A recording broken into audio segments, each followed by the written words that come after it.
Hello and welcome to West Hill Golf Club here in Surrey, where today it's Ping G400 test day. We've been out, the Golf Monthly team have been out testing all the new products in the G400 range. And if you are interested, take a look at the links below, you'll find all of our standard reviews there. But what we wanted to do in this video was test the new Ping G400 driver against the previous generation G driver and against the generation before that G30 driver. So essentially what you're looking at here is 4 years worth of Ping engineering, and the question we really wanted to ask was, how much of a difference does it make? Should you really be upgrading? Should you be upgrading year on year, or can you miss a couple of generations? And what difference does it make in terms of the quality of performance? Now, before I get on to the results of the test that we put together, just a quick word on how we did it. We used the GC2 quad launch monitor. We had each of the drivers set to around about 9.5 degrees, a Tour stiff shaft in each, and the head in each driver was the low spinning version, so the LS Tech version or the LST version of each driver. So that's what I would be fitted into, so that's what I tested across the board. And I'll start with the Ping G30, which was the first driver that I tested in this one. And the great thing is that even though this is 4 years old, it still performs really well. The key number in this to look at, I think from the results, is that spin number. So it still delivers really low spinning performance. And for me, that's fantastic.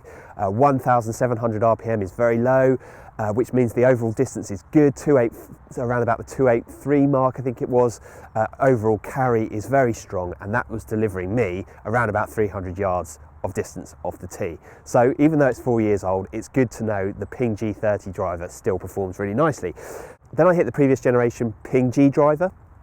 And the first thing I'll say is that the look, I'd say they improved the look nicely with the Dragonfly technology on top. They were able to take the turbulated technology from the previous generation, refine it and make it look a little bit better. I really like that. It still has that same quite sizable footprint to look down on at address. That delivers really good forgiveness. The key number to look at when we flash up the result is the Clubhead Speed. That went up to 114 miles an hour, which is quite a significant jump actually from the previous generation, and that did deliver more distance. Not a huge amount of extra distance, but the extra distance was there. It's fair to say this is very much an evolutionary product over what went before it. The differences weren't never going to be drastic, but they are certainly there. And then I hit the new Ping G400 driver. And as you can see, I'm just going to flash the results straight up on the screen now. The big difference here was the added distance. This was delivering 8 yards of extra carry over the previous generation.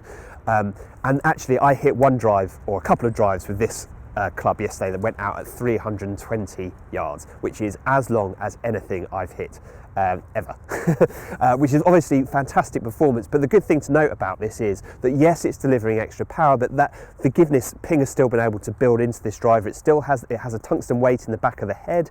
That makes it more stable, really nicely forgiving. And actually the club head isn't as big as the previous generation, so I think this looks better.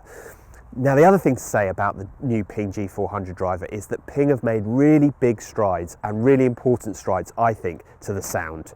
The Ping G400 driver sounds so much better to me than the previous two drivers. For me, it sounds a little bit more like a Callaway or a TaylorMade or a Titleist driver. It has that really powerful, slightly duller thud to it, something that I really like the sound of.